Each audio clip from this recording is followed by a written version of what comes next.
This is Plant-Based Briefing, Studies on Millet Nutrition. Is it a healthy grain? By Dr. Michael Greger at nutritionfacts.org. And I'm Marian Erickson, and this is the curated content plant-based podcast where I narrate articles on plant-based and vegan living, healthy, compassionate, sustainable living, with permission in about 10 minutes or less every weekday.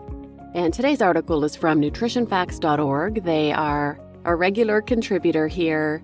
They're one of the go-to sites for nutrition because what they do is they summarize all of the latest peer-reviewed nutrition and health research that's written in English, and they do it with no conflicts of interest. There are no ads, no corporate sponsorships. They're not trying to sell supplements. And 100% of the books they do sell and the speaking engagements that Dr. Greger conducts, 100% of all proceeds from those have always and will always be donated to charity. And today's article is from March of 2021, but I found and selected it because I just learned recently that 2023 has been declared the International Year of Millets by the United Nations Food and Agriculture Organization.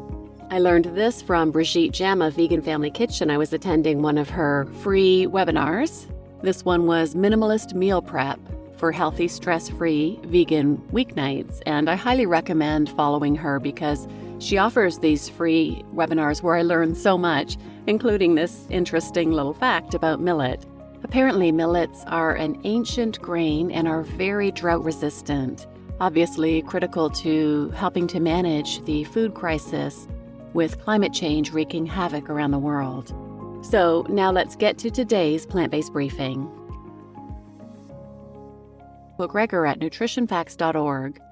Summary: millet isn't the name of a specific grain, but a generic term that applies to a number of totally different plants. Which one is the most healthful? Millets are highly nutritious but vastly ignored as a main source of food, primarily due to lack of awareness. You've heard of ancient grains? Millet ain't messing around. Arguably the first grains cultivated by humankind, not just dating back 5,000 years, but maybe 10,000 years. Why the plural, millets? Talk about lack of awareness. I had no idea that millet wasn't the name of a specific grain. Millet is just a generic term that doesn't just apply to a bunch of different species, but to a bunch of totally different plants. There are so-called major and minor millets. There's pearl millet, which is what I think most people think of as millet, but there are proso, foxtail, and finger millets, which are all completely different grains. They look similar, but they're not the same.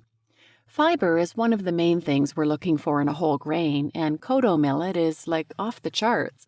But compared to other grains, finger and foxtail millet also beat out the bunch, though note that what most people think of as millet is really on the low side.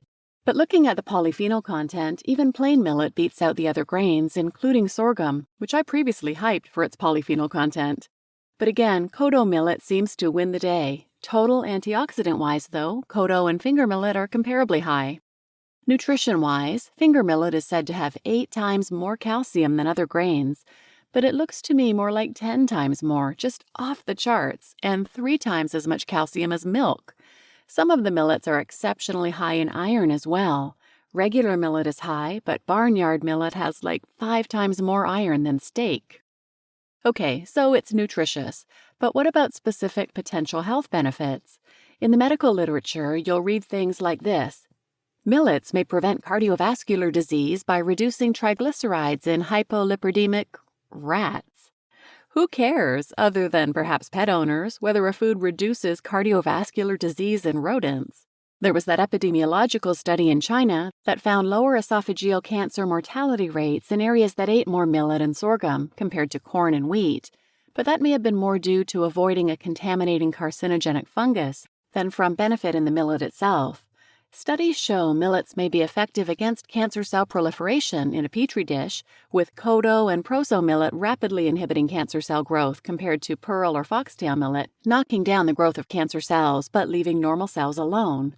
And also, millets reducing the growth of colon cancer cells as well as human breast cancer and human liver cancer cells, potentially also helping to prevent metastases by inhibiting cancer cell migration. My patients are neither pets nor petri dishes, though, and to date, there have been no clinical cancer trials with millet. Are there any unique health-promoting attributes? Finger millet is supposedly known for its health benefits, such as blood sugar lowering, cholesterol lowering, and anti-ulcer characteristics. But the anti-ulcer study they cite just noted that some of the areas with a low incidence of ulcers also happen to be eating millet. But that's far from establishing cause and effect. And the cholesterol-lowering study they cite, it explored what happens when you take tail tendons from rats and soak them in sugar and millet. What? But the blood sugar-lowering benefits are legit.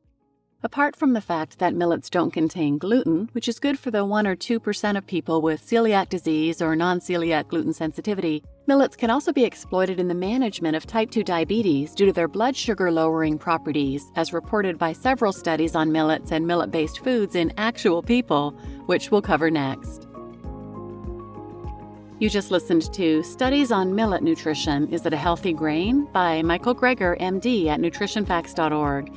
And I'm Marian Erickson, your host, and tune in tomorrow for the benefits of millet for diabetes. It's pretty amazing, actually. So please share this episode with anyone who might benefit, and thanks for listening.